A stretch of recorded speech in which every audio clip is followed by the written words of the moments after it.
안녕하세요. 교육의 세상을 바꾼다 네 번째 시간입니다. 대학에 대한 이야기 예고드린 대로 시작합니다. 자, 이 시간에는요, 좋은 대학을 소개해드리고 싶어요. 여기 가야 된다, 이런 겁니다. 아니, 대한민국에 좋은 대학 다 정해져 있지. 서울대, 의대.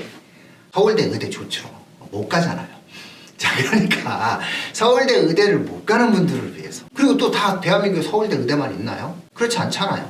우리가 생각하는 대학에 대한 생각을 좀 바꿔볼 필요가 있어요. 그래서 이 시간에는 정말 우리가 대학에 대해서 좀 한번 다시 생각해보는 시간을 좀 가졌으면 좋겠다.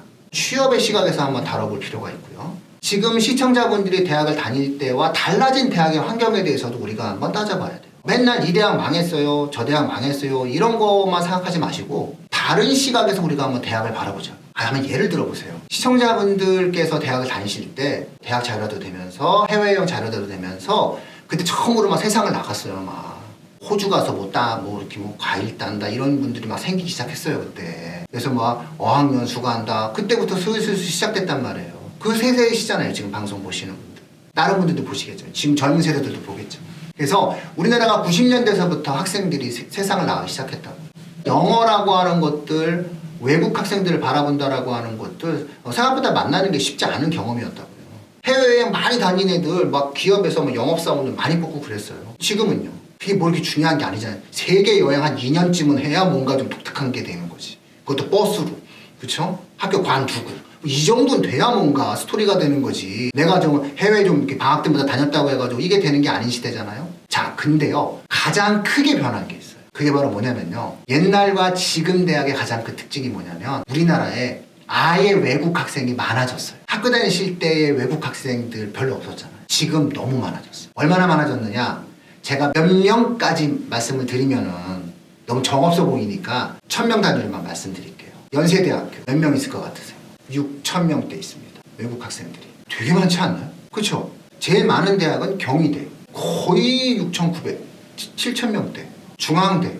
엄청나게 많아요. 보통의 대학들이요, 3000 이상 다 돼요. 서울 시내의 주요 사립대들 중에서는 대부분 3000대들이 넘어요. 물론 대학원 과정까지 다 포함해가지고 학생들이 있는 거겠죠. 7학년으로 따지게 되면 뭐 그 정도 수준이 딱 되겠죠. 그럼 이렇게 생각해 보실 필요가 있어요. 해외에 안 나가도 중국어 쓰는 애가 내 옆에 있는 거야. 해외에 안 나가도 영어 쓰는 애가 있는 거야. 혹시 잘 찾으면 아프리카에도 만날 수 있어. 그쵸? 근데 한번 또 다르게 한번 생각해 보세요. 그 애가 얼마나 똑똑한 거야, 아프리카에서. 그럼 걔가 앞으로 아프리카 가서 얼마나 잘 네트워크를 갖고 인생을 잘 살겠어요. 그럼 어떻게 해야 돼? 그렇죠. 친해져야지. 그럼 걔랑 친해지면 되는 거야. 그러니까 우리가 외국 학생들에 대한 문화적인 개방성을 갖고 들어가야 되겠다는 생각을 지금의 학생들은 할 필요가 있어요. 아, 내가 조금 더 전향적 태도를 가져야 되겠구나. 내가 저 중국말 쓰는 저 친구랑 이렇게 대충 지내는 게 아니라 쟤랑 한번 대화를 해볼 필요가 있겠다. 해보시라니까요. 그냥 온 애가 아닐 수 있잖아요. 그 친구를 통해서 그 나라와 그 공간과 그 세대의 문화와 언어와 다양성을 배울 수 있잖아요. 얼마나 좋은 경험입니까? 저는 대한민국 대학이 글로벌화 된다라고 하는 측면 속에서 대단히 좋은 환경적 변화라고 생각해요. 그런 측면 속에서 이런 긍정적인 기능을 가지고 있다라고 하는 점, 이 점을 하나 명확히 기억해야 돼요. 두 번째로 좋은 것만 있는 게 아니에요. 나쁜 것도 있어요. 뭣도 있어요? 그렇죠. 외국 애들만 있는 거야. 우리나라 애들이 얼마 없어. 두 번째로 외국 애들이 또 공부를 안 해. 일하러 온 애들이 있어. 이러면 문제가 돼요.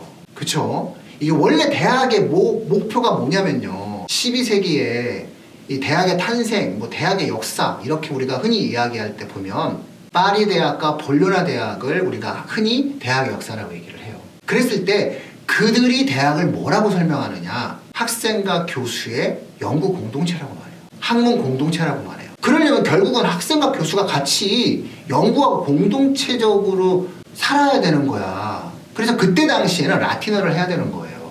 라틴어라는 것으로 공부를 했기 때문에. 그런데 우리나라 대학에 외국애가 왔어. 근데 우리나라 말을 못해. 그러면 얘는 공부하러 온 게 아니죠.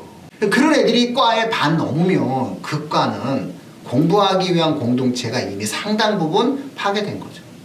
그러면 거기서는 오히려 뭔가 내가 공부를 하고자 하는 마음을 강하게 갖고 있다 할지라도, 성장하고 싶은 욕구가 강하다 할지라도 환경적으로 상당히 어려움을 겪을 수밖에 없겠죠. 자, 이런 것들이 우리 아이가 가야 될 대학을 평가하는 또 하나의 환경적 요소가 될 수 있는 거예요. 대학을 생각하는 과정에서 전통적인 방식 속에서 뭐 서성한 뭐 이런 것만 너무 따지지 마시고요. 서영고, 서성한, 의대, 제발 이런 어떠한 도식화된 것들만 갖고 생각하지 마시고 과 이런 것만 갖고 생각하지 마시고 조금 더 넓게 공간적인 측면도 좀 보고 그 다음에 취업률도 좀 보고 내 아이가 잘하는 점 못하는 점도 좀 보고 미래도 좀 생각해 보고 이 대학의 외국인 비율도 좀 보고 이 대학의 재정적인 측면도 좀 보고 이러면서 좀 한번 여러 가지를 고려해 봐야 된다라고 하는 거예요. 고려해 보시면은 사실은 되게 슬픈 결론이 나와요. 지방에 있는 사립대가 외국인 학생 비율이 너무 높아요. 그렇기 때문에 점점 지방에 있는 사립대들이 학문적으로 어려워지고 있는 상황이다라고 하는 것을 역설적으로 반증하고 있는 거예요. 있는 그대로를 전달해 드리는 것이 아프기도 해요. 하지만 그런 것이기 때문에 오히려 이런 환경적인 제약을 극복하면서 성장하는 대학이 있을 때는 정말 시청자분들께 열심히 추천해서 그 대학이 더욱 성장할 수 있도록 도움을 드리고 싶은 겁니다. 자, 다음 달에 진행되는 이 대학 방송에서는요, 우리나라에서 가장 좀 취업이 잘 되고, 그리고 뭔가 교수와 학생들이 똘똘 뭉쳐서 등록금도 싸면서 뭔가 이렇게 성장하고자 하는 그런 대학이 있어요. 제가 직접 한번 가봤는데 너무 괜찮았어요. 너무너무 좋았어요. 막 눈이 반짝반짝거린다니까요. 교수님들도 눈이 반짝반짝거리는데 학생들도 눈이 반짝반짝거려요. 그러다 보니까 어떻게 될까요? 기업들도 반짝반짝거려. 왜? 빨리 뽑아가야 되니까. 그런 대학이 있어요. 근데 아직 숨어있는 보석 같은 거죠. 이제 이런 대학들을 소개하는 그런 방송을 하고자 합니다. 정시 이렇게 끝날 때쯤 돼가지고 이렇게 원서 지원할 때쯤 아마 이 방송 키시면은 그 대학에 대해서 소개하는 영상이 나올 것 같습니다. 그 방송 기다리시면서 뭐 하셔야 되는 거죠? 그렇죠. 좋아요, 구독을 눌러주셔야 됩니다. 자, 교육이 세상을 바꾼다는 이렇게 다양한 꼭지와 내용들을 가지고 한번 시청자분들을 찾아뵈려고 하고 있습니다. 첫 번째와 두 번째는 교육을 가지고 생각하는 정치, 경제, 사회, 역사에 대한 다양한 시사적인 생각들을 가지고 말씀을 드릴 거고요. 세 번째 주 같은 경우에는 지난주에 이야기했듯이 슬픈 사연, 기쁜 사연, 행복한 사연들을 가지고 함께 나누는 공감의 시간을 가질 거고요. 네 번째 주에는 이렇게 대학을 가지고 우리가 한번 정면으로 찾아가 보자.